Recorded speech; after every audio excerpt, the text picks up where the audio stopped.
दोस्तों कैसे हैं आप। मैं आशा करता हूँ आप बहुत ही अच्छे होंगे। आज भाग 2 में हम जानेंगे यदुवंश की उत्पत्ति कैसे हुई। दुनिया का सबसे पुराना प्राचीन यादव और ब्राह्मण जिनका उल्लेख ग्रंथ और महाकाव्य में भी मिलता है।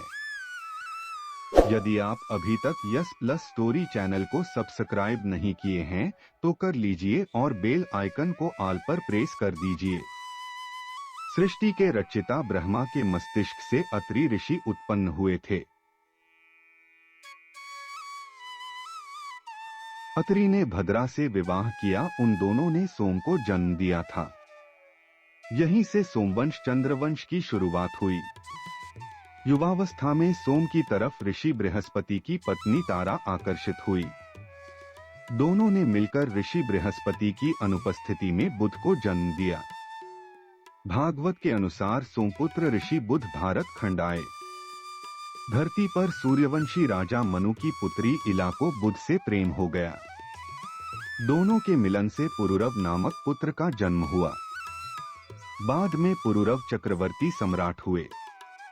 राजा पुरुरव और स्वर्गलोक की अप्सरा उर्वशी ने मिलकर आयु को जन्म दिया। राजा आयु चौथे चंद्रवंशी सम्राट थे। राजा आयु ने राजा सर्वभानु की पुत्री प्रभा से विवाह किया। इस विवाह से 5 पुत्र हुए जिनके नाम है नहुष, क्षत्रवर्ध, रंभ, रजी और अदेना। बाद में युवराज नहुष सिंह सिंहासन के उत्तराधिकारी बने।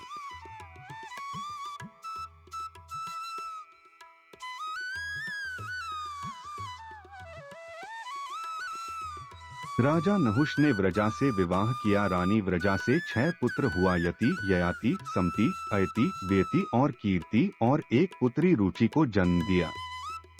बाद में राजकुमारी रुचि का विवाह च्यवन ऋषि और सुकन्या के पुत्र अपनवन से हुआ। राजा नहुष के ज्येष्ठ पुत्र यति धार्मिक प्रवृत्ति के थे। उनकी राजपाठ में तनिक भी रुचि नहीं थी। उनके स्थान पर ययाति राजा हुए। महाराज ययाति ने 2 विवाह किए। उनकी पहली पत्नी असुरों के गुरु शुक्राचार्य की पुत्री देवयानी थी।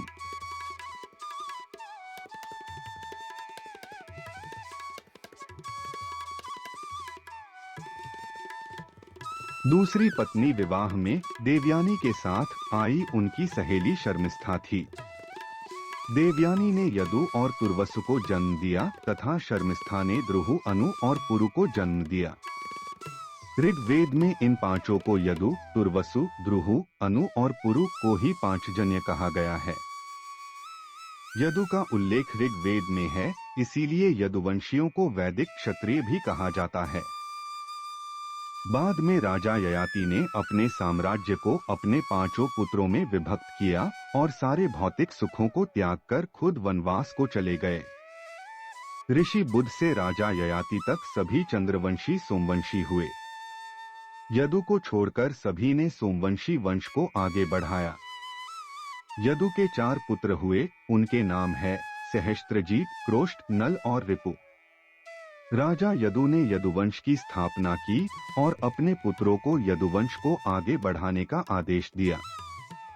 बाद में राजा ययाति ने अपने साम्राज्य को अपने 5 पुत्रों में विभक्त किया और सारे भौतिक सुखों को त्याग कर खुद वनवास को चले गए।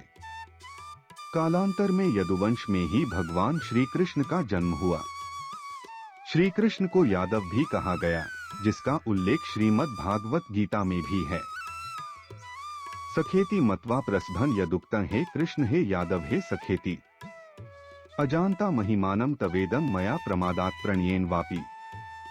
गीता अध्याय 11 श्लोक 41। गीता के उपरोक्त श्लोक में अर्जुन श्री कृष्ण को यादव नाम से संबोधित करते हैं। मनु द्वारा कृत वर्ण व्यवस्था में यदुवंशी अथवा यादव को क्षत्रिय वर्ण माना गया है। एवं ऋग्वेद के अनुसार यादव वैदिक क्षत्रिय है।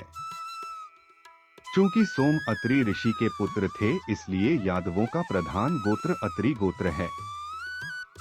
कालांतर में कई उपगोत्रों की भी उत्पत्ति हुई तथा क्षेत्रीय आधार पर भी कुछ गोत्रों का गठन हुआ, परंतु यह तथ्य स्पष्ट है कि यादवों का प्रधान गोत्र अत्रि गोत्र ही है। दोस्तों, यह जानकारी आपको कैसी लगी हमें कमेंट करके बताना, और इसका अगला भाग 3 चाहते हैं तो यस प्लस स्टोरी नेक्स्ट लिखकर कमेंट करना। भाग 2 यही तक, अगली वीडियो आने तक आपका दिल से धन्यवाद। हिंद, जय भारत, जय श्री कृष्णा।